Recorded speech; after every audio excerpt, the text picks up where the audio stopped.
15,000 rupees-ന്റെയും 20,000 rupees-ന്റെയും ഇടയ്ക്ക് മേടിക്കാൻ പറ്റിയ ദി ബെസ്റ്റ് ഫോൺസിനെ പറ്റിയാണ് ഇന്ന് ഡിസ്കസ് ചെയ്യാൻ പോകുന്നത്. അപ്പോൾ ആദ്യമേ പറയാനുള്ള ഫോൺ എന്ന് പറയുന്നത് നല്ല ഗെയിമിംഗ് പെർഫോമൻസ് വേണം. ഇപ്പോൾ ഗെയിമിംഗ് പെർഫോമൻസ് മാത്രമല്ല, നല്ല വീഡിയോ എഡിറ്റ് ചെയ്യണം അല്ലെങ്കിൽ ഹെവി ടാസ്ക് ഒക്കെ ചെയ്യണമെങ്കിൽ നമുക്ക് നോക്കാൻ പറ്റിയ ബെസ്റ്റ് ഓപ്ഷനാണ് iQOO Z9 എന്ന് പറയുന്ന മോഡൽ. ഈ ഒരു iQOO Z9 അല്ലെങ്കിൽ Vivo T3 നോക്കാൻ പറ്റിയതാണ്. മേജറായിട്ട് വ്യത്യാസമൊന്നും വരുന്നില്ല, ഇന്റേണൽസ് ഒക്കെ സെയിം ആണ്. എന്നാൽ Vivo T3 എടുക്കുകയാണെങ്കിൽ എക്സ്ട്രാ ആയിട്ടൊരു സെൻസർ കൂടെ കിട്ടും, ഒരു ഫ്ലിക്കർ സെൻസർ. അതുകൊണ്ട് യൂസ് ഉണ്ടോ ചോദിച്ചു കഴിഞ്ഞാൽ ഈ ഒരു ട്യൂബ് ലൈറ്റിൻ്റെ ഒക്കെ വീഡിയോസ് ഒക്കെ എടുക്കുമ്പോൾ മിക്ക ഫോൺസിലും ഫ്ലിക്കറിങ് വരാറുണ്ട്. എന്നാൽ ഈ ഒരു ഫ്ലിക്കർ സെൻസർ ഉള്ളതുകൊണ്ട് അത് അവോയ്ഡ് ആയി കിട്ടുന്നതാണ്. സെയിം പ്രൈസ് ആണ്, ഇതിൽ ഏതാണ് ബെറ്റർ എന്ന് ചോദിച്ചു കഴിഞ്ഞാൽ ഞാൻ റെക്കമെൻഡ് ചെയ്യുന്നത് Vivo T3 ആയിരിക്കും. ഫ്ലിക്കർ സെൻസർ ഉള്ളതുകൊണ്ട് എക്സാക്ട്ലി സെയിം ഡിവൈസ് ആണ്, സർവീസ് സെൻറ്റർ സെയിം ആണ്. 5000 mAh ബാറ്ററി വരുന്നുണ്ട്, 44 watts ഫാസ്റ്റ് ചാർജിങ് വരുന്നുണ്ട്. ഇതിൻ്റെ കൂടെ ഒരു 1000 rupees കൂടെ ആഡ് ചെയ്യാനുള്ള ബഡ്ജറ്റ് ഉണ്ട്. അതായത് 21,000 രൂപ വരെ മുടക്കാൻ ബഡ്ജറ്റ് ഉണ്ടെങ്കിൽ iQOO Z7 Pro എന്ന് പറയുന്ന ഡിവൈസ് നോക്കാൻ പറ്റിയതാണ്. Dimensity 7200 ചിപ്സെറ്റ് ഇവിടെയും കൊടുത്തിട്ടുണ്ട്. നല്ല പെർഫോമൻസ് ഈ പ്രൈസിന് തരും. അതുപോലെ തന്നെയാണ് കർവ്ഡ് AMOLED ഡിസ്പ്ലേ എടുത്തിട്ടുണ്ട്. മാത്രമല്ല കുറച്ചുകൂടെ ബെറ്റർ ഫാസ്റ്റ് ചാർജിങ്ങും കൂടെ കൊടുത്തിട്ടുണ്ട്. 66 watts ഫാസ്റ്റ് ചാർജിങ് കൂടെ കൊടുത്തിട്ടുണ്ട്. അതായത് കുറച്ചുകൂടെയൊക്കെ ഫാസ്റ്റ് ചാർജിങ് വേണം, കർവ്ഡ് ഡിസ്പ്ലേ വേണം, 1000 രൂപയും കൂടെ എക്സ്ട്രാ മുടക്കാനുണ്ടെങ്കിൽ നമ്മുടെ iQOO Z7 Pro എടുക്കുന്നതായിരിക്കും ബെറ്റർ എന്ന് പറയുന്നത്. 20,000-നകത്താണെങ്കിൽ iQOO Z9 Vivo T3 X നോക്കാവുന്നതാണ്. Dimensity 7200 ചിപ്സെറ്റ് ഇവിടെയും വരുന്നുണ്ട്. കിടിലം ഫോൺ തന്നെയാണ്. ഇനിയിപ്പോൾ എൻ്റെ 20,000 rupees ഒന്നും മുടക്കാനില്ല. എൻ്റെ മാക്സിമം ബഡ്ജറ്റ് എന്ന് പറയുന്നത് ഒരു 18,000 rupees, അല്ലെങ്കിൽ എനിക്ക് 20,000 rupees-നകത്തൊരു കർവ്ഡ് AMOLED ഡിസ്പ്ലേ ഉള്ള ഫോൺ വേണമെങ്കിൽ നമുക്ക് നോക്കാൻ പറ്റിയൊരു നല്ല ഓപ്ഷനാണ് നമ്മുടെ മോട്ടറോളയുടെ G85 എന്ന് പറയുന്നത്. G85 നോക്കിയ ഒരു പെർഫെക്റ്റ് ഫോണല്ല, എന്നാൽ കർവ്ഡ് AMOLED ഡിസ്പ്ലേ എടുത്തിട്ടുണ്ട്, വീഗൻ ലെതർ ബാക്ക് കൊടുത്തിട്ടുണ്ട്.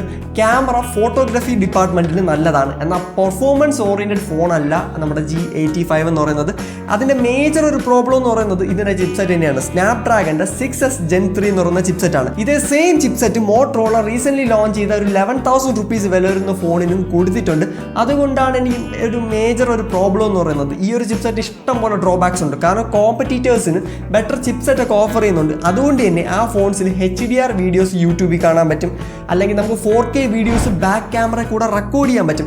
ഈ ഫോണിൽ മോട്ടറോളയുടെ G85 4K വീഡിയോസ് റെക്കോർഡ് ചെയ്യാൻ പറ്റത്തില്ല. അതുപോലെ തന്നെയാണ് നമുക്ക് HDR പ്ലേ ബാക്ക് ഒന്നും കിട്ടത്തില്ല. അതുകൊണ്ട് ഒരു നോർമൽ യൂസറിന് ഓക്കെയാണ്. മാത്രമല്ല സോഫ്റ്റ്വെയർ അത്രമാത്രം ക്ലീനോ അങ്ങനത്തെ ഒരു എക്സ്പീരിയൻസും ഒന്നും അല്ല കിട്ടുന്നത്. ബട്ട് ഫോട്ടോഗ്രാഫി പെർഫോമൻസ് ഓക്കെ ആണെങ്കിൽ നോർമലി ഫോട്ടോസ് ഒക്കെ എടുക്കാനൊക്കെ നല്ലൊരു ഡീസൻറ്റ് ഫോട്ടോഗ്രാഫി പെർഫോമൻസ് ഇവിടെ കിട്ടുന്നതാണ്. വലിയ ഇഷ്യൂസ് ഒന്നുമില്ല. മോട്ടറോളയുടെ ഫോൺ വേണമെങ്കിൽ നോക്കാൻ പറ്റിയതാണ്. പിന്നെ ക്ലീൻ ആൻഡ്രോയിഡ് ഒന്നും ഇപ്പോൾ മോട്ടറോളയുടെ ഫോൺസിൽ പ്രതീക്ഷിച്ച് പോകണ്ട. മോട്ടറോളയുടെ പ്രീമിയം ഫോൺസിൽ എന്തായാലും നമുക്ക് ക്ലീൻ ആൻഡ്രോയിഡ് കിട്ടുമെങ്കിലും ഇവിടെ ബ്ലോട്ട്വെയറും അല്ലെങ്കിൽ ചെറിയ രീതിയിലുള്ള ആഡ്സും കാര്യങ്ങളൊക്കെ കാണാൻ പറ്റുന്നതാണ്. അതുകൊണ്ട് തന്നെ ക്ലീനർ എക്സ്പീരിയൻസ് പണ്ടത്തെ പോലത്തെ മോട്ടറോളയുടെ എക്സ്പീരിയൻസ് ഒന്നും ഇവിടെ പ്രതീക്ഷിക്കേണ്ട. ബട്ട് കുറച്ചുകൂടെയൊക്കെ ഇംപ്രൂവ്ഡ് സോഫ്റ്റ്വെയർ എക്സ്പീരിയൻസ് എന്തായാലും കിട്ടും. എന്നാൽ ക്ലീൻ സോഫ്റ്റ്വെയർ എക്സ്പീരിയൻസ് പ്രൊവൈഡ് ചെയ്യുന്ന ഏത് ഫോൺ ഉണ്ടെന്ന് ചോദിച്ചു കഴിഞ്ഞാൽ എനിക്ക് ഒരേ ഒരു ഫോണേ പറയാൻ പറ്റത്തുള്ളൂ. അതാണ് CMF Phone 1 എന്ന് പറയുന്നത്.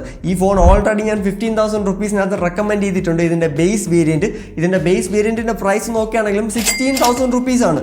ആ ഒരു പ്രൈസിന് നോക്കുകയാണെങ്കിൽ ദി ബെസ്റ്റ് സോഫ്റ്റ്വെയർ എക്സ്പീരിയൻസ് ആണ്, അല്ലെങ്കിൽ നല്ലൊരു പെർഫോമൻസ് ആണ് ആ ഒരു പ്രൈസ് പോയിന്റിന് ഓഫർ ചെയ്യുന്നത്. 6GB റാമിൻ്റെ വേരിയൻ്റ് ആണ് ബേസ് വേരിയൻ്റ് ആയിട്ട് വരുന്നത്. ആ ഒരു പ്രൈസിന് നല്ല സോഫ്റ്റ്വെയർ എക്സ്പീരിയൻസ് ഉണ്ട്, ഡീസൻറ്റ് ക്യാമറ പെർഫോമൻസ് ഉണ്ട്. ബിൽഡൊന്നും അത്ര കിടിലോ എന്ന് ഞാൻ പറയത്തില്ല, ബട്ട് സോഫ്റ്റ്വെയർ എക്സ്പീരിയൻസ് നല്ലതാണ്. ഒരു മീഡിയം ലെവൽ പെർഫോമൻസും കിട്ടുന്നുണ്ട്. അപ്പോൾ സോഫ്റ്റ്വെയർ ഭയങ്കര ഇമ്പോർട്ടൻ്റ് ആണ്. നല്ലൊരു ക്ലീൻ സോഫ്റ്റ്വെയർ എക്സ്പീരിയൻസ് വേണം. ചൈനീസ് ഫോൺസിനോടൊന്നും താല്പര്യമില്ലെങ്കിൽ തീർച്ചയായിട്ടും CMF Phone 1 ചെക്കൗട്ട് ചെയ്ത് നോക്കുക. നല്ല ഡിവൈസ് ആണ്. ഇതിനെപ്പറ്റി ഓൾറെഡി വീഡിയോ ചെയ്തിട്ടുണ്ട്, അൺബോക്സിങ്ങും റിവ്യൂ വീഡിയോ ഒക്കെ ചെയ്തിട്ടുണ്ട്. തീർച്ചയായും ചെക്കൗട്ട് ചെയ്ത് നോക്കുക. നെക്സ്റ്റ് ആയിട്ട് റിയൽമി ഫാൻസിന് റെക്കമെൻഡ് ചെയ്യാൻ പറ്റിയ ഒരു ഡിവൈസ് ആണ് റിയൽമിയുടെ Narzo 70 Pro എന്ന് പറയുന്നത്. 15,000 rupees-നകത്തും ഓഫറിന് വന്നിട്ടുള്ള ഒരു ഡിവൈസ് ആണ്. അപ്പോൾ ഓഫറിന് വെയിറ്റ് ചെയ്ത് നിന്ന് എടുക്കുന്നതായിരിക്കും ബെറ്റർ. എന്നാൽ ഇപ്പോൾ നിങ്ങൾക്ക് പർച്ചേസ് ചെയ്യണം, റിയൽമിയുടെ ഫോൺ വേണമെങ്കിൽ ഈ ഫോൺ നല്ലൊരു ഓപ്ഷനാണ്. അങ്ങനെ പറയാനുള്ള കുറച്ച് റീസൺസ് പറഞ്ഞുതരാം. ഒന്നെന്ന് പറയുന്നത് നല്ല AMOLED ഡിസ്പ്ലേ എടുത്തിട്ടുണ്ട്, ഗ്ലാസ് ബാക്ക് കൊടുത്തിട്ടുണ്ട്. ഈ പ്രൈസ് പോയിന്റിന് ഞാൻ നേരത്തെ പറഞ്ഞ ഒരു ഫോണിനും ഗ്ലാസ് ബാക്ക് ഓഫർ ചെയ്യുന്നില്ല. ഈ ഫോണിന് ഗ്ലാസ് ബാക്ക് പ്രൊവൈഡ് ചെയ്തിട്ടുണ്ട്. 67 watts ഫാസ്റ്റ് ചാർജിങ് സപ്പോർട്ട് ചെയ്യുന്നുണ്ട്. ഈ പ്രൈസ് പോയിന്റിന് ഇതിൻ്റെ പ്രൈസ് ഇപ്പോൾ നോക്കുകയാണെങ്കിൽ 18,000 rupees ആണ് നോർമൽ പ്രൈസ് ആയിട്ട് കാണിച്ചിട്ടുള്ളത്. അതായത് 17,999 ആണ്. അതിൻ്റെ കൂടെ 2,000 rupees-ൻ്റെ കൂപ്പണൊക്കെ ഇപ്പോൾ ഓഫർ ചെയ്യുന്നുണ്ട്. അതൊക്കെ ക്ലെയിം ചെയ്ത് നോക്കുകയാണെങ്കിൽ ഒരു 15,000 rupees-നൊക്കെ കിട്ടുകയാണെങ്കിൽ കിടിലം ഡീൽ തന്നെയാണ് ഈ ഒരു ഫോൺ എന്ന് പറയുന്നത്. നല്ല ഫാസ്റ്റ് ചാർജിങ്, നല്ല ഡിസ്പ്ലേ, പിന്നെ സെൻസർ നോക്കുകയാണെങ്കിൽ ക്യാമറ സെൻസർ എന്ന് പറയുന്നത് സോണിയുടെ IMX890 ആണ്. എന്നാൽ ഈ ഫോണിൻ്റെ മെയിൻ ഡ്രോബാക്കും ഇതിൻ്റെ ക്യാമറ തന്നെയാണ്. ക്യാമറ അതിഭീകര ക്യാമറ ഒന്നുമല്ല, ഈ പ്രൈസിന് കിട്ടുന്ന ഒരു അത്യാവശ്യം ഡീസൻറ്റ് ക്യാമറ പെർഫോമൻസ് ആണ്.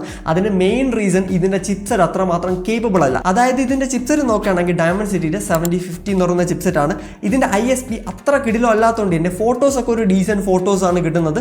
എന്നിരുന്നാലും നമ്മുടെ മോട്ടറോളയും കാട്ടും ബെറ്റർ ആണ് ഈ ഒരു ഫോൺ എന്ന് പറയുന്നത് ഇൻ ടേംസ് ഓഫ് ക്യാമറ.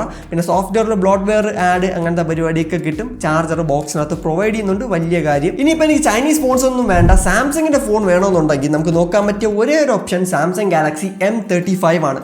നല്ല ഡിവൈസ് ആണ്, സൂപ്പർ ആംലോ ഡിസ്പ്ലേ എടുത്തിട്ടുണ്ട്. എന്നാൽ ഇത് പെർഫെക്റ്റ് ഡിസ്പ്ലേ എന്ന് ഞാൻ പറയത്തില്ല, കാരണം ഇതിൽ in display finger print scanner പോലത്തെ ഫെസിലിറ്റീസ് ഒന്നും കൊടുത്തിട്ടില്ല. സൈഡ് മൗണ്ടഡ് ആണ് കൊടുത്തിട്ടുള്ളത്.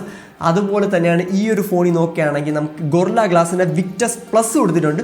നല്ല കാര്യം, കാരണം അത്യാവശ്യം പ്രീമിയം ഫീച്ചർ തന്നെയാണ് ഈ ഒരു വിക്ടസ് പ്ലസ് എന്ന് പറയുന്നത്. ഇനിയിപ്പോൾ ഏതൊരു വിക്ടസ് ആയാലും ടെമ്പർ ഗ്ലാസ് മേടിച്ചൊട്ടിക്കുക, അല്ലാതെ നമ്മുടെ ഫോൺ തറയിൽ വീഴുന്നു കഴിഞ്ഞാൽ പൊട്ടിയിട്ട് നമുക്കൊന്നും കരഞ്ഞിട്ട് കാര്യമില്ല. ഇതിനിപ്പോൾ എന്ത് വലിയ പ്രൊട്ടക്ഷൻ ഉണ്ടെങ്കിലും ഫോൺ ക്രാക്ക് ആവാനുള്ള ചാൻസസ് ഹൈ ആണ്. അത് ഈ നോർമലി ടൈൽസിനൊന്നും വീഴുന്ന മിക്കവാറും പൊട്ടാറില്ല. എന്നാൽ നമ്മുടെ ഈ ഒരു അൺഈവൻ റോഡിലൊക്കെ വീഴുന്നാലോ അല്ലെങ്കിൽ വേറെ ഏതെങ്കിലും സർഫസിലൊക്കെ വീഴുകയാണെങ്കിൽ ഈസി ആയിട്ട് ക്രാക്ക് ആവാനുള്ള ചാൻസസ് എല്ലാ ഗ്ലാസ്സിനും ഉണ്ട്. അതുകൊണ്ട് ടെമ്പർ ഗ്ലാസും കേസും മേടിച്ച് ഒട്ടിക്കുക, ഡിസ്പ്ലേ പൊട്ടണ്ടെന്നുണ്ടെങ്കിൽ. പിന്നെ നോക്കുകയാണെങ്കിൽ ഇതിൽ നല്ലൊരു ബാറ്ററി ലൈഫ് കൊടുത്തിട്ടുണ്ട്. പിന്നെ ചാർജർ ബോക്സിനകത്ത് കിട്ടത്തില്ല. 25 വാട്ടിൻ്റെ ഫാസ്റ്റ് ചാർജിങ് ആണ് സപ്പോർട്ട് ചെയ്യുന്നത്. ഫാസ്റ്റ് ചാർജിങ് ഒന്നും ഇപ്പം പറയാൻ പറ്റത്തില്ല. സ്റ്റിൽ നിങ്ങൾ ഇത് അഡീഷണൽ മേടിക്കേണ്ടി വരും. അതിൻ്റെ കോസ്റ്റ് കൂടെ മൈൻഡിൽ കാൽക്കുലേറ്റ് ചെയ്തോളൂ. PD ചാർജർ മാത്രമേ ഈ ഒരു ഫോണിൽ ഫാസ്റ്റ് ചാർജ് ചെയ്യാൻ സപ്പോർട്ട് ചെയ്തുള്ളൂ. അതും കൂടെ മൈൻഡിലേക്ക് വെച്ചേക്കാം. പിന്നെ നോക്കുകയാണെങ്കിൽ സാംസങ്ങിൻ്റെ One UI എക്സ്പീരിയൻസ് കിട്ടും, നല്ല ക്യാമറ പെർഫോമൻസ് കിട്ടും, ഡീസൻറ്റ് പെർഫോമൻസ് ഓറിയൻറ്റഡ് ഫോണല്ല, നോർമൽ യൂസറിന് വലിയ ഇഷ്യൂസ് ഒന്നും ഇല്ലാതെ യൂസ് ചെയ്യാൻ പറ്റിയ ഒരു ഡിവൈസ് ആണ്. അപ്പോൾ തീർച്ചയായിട്ടും സാംസങ് ഫോൺ വേണമെങ്കിൽ ചെക്കൗട്ട് ചെയ്ത് നോക്കുക. അപ്പോൾ സാംസങ് ഫോൺ തന്നെ വേണമെന്നില്ലെങ്കിൽ വേറെ കുറേ ഓപ്ഷൻസ് ഞാൻ ഓൾറെഡി പറഞ്ഞ മോഡൽസ് ഒക്കെ നോക്കി നോക്കുക. ഇപ്പോൾ IQ ആണെങ്കിലും CMF ആണെങ്കിലും നമ്മുടെ റിയൽമി ഒക്കെ നോക്കുന്നതായിരിക്കും കുറച്ചുകൂടെ ബെറ്റർ എന്ന് പറയുന്നത്. എന്നാൽ മോശം ഫോണൊന്നുമല്ല, നല്ല ക്യാമറ പെർഫോമൻസ് ഒക്കെ ഉള്ളൊരു ഡിവൈസാണ്. തീർച്ചയായും ചെക്കൗട്ട് ചെയ്ത് നോക്കുക. അപ്പോൾ ഈ ഒരു വീഡിയോയിൽ ഞാൻ ഏതെങ്കിലും ഫോൺ മിസ് ഔട്ട് ചെയ്തിട്ടുണ്ടെങ്കിൽ തീർച്ചയായും താഴെ കമൻസിൽ മെൻഷൻ ചെയ്യുക. പിന്നെ ഇതിൽ ഏതെങ്കിലും ഫോൺ നിങ്ങളിൽ ആരെങ്കിലും യൂസ് ചെയ്യുന്നുണ്ടെങ്കിൽ അതിൻ്റെ റിവ്യൂവും കൂടെ താഴെ മെൻഷൻ ചെയ്യാൻ മറക്കണ്ട. അപ്പോൾ ഈ ഒരു വീഡിയോ ഇഷ്ടമായ നമ്മുടെ ബാക്കിയുള്ള വീഡിയോസോടെ ചെക്കൗട്ട് ചെയ്ത് നോക്കുക. This is phone mos. അടുത്ത വീഡിയോ കാണാം. Good by.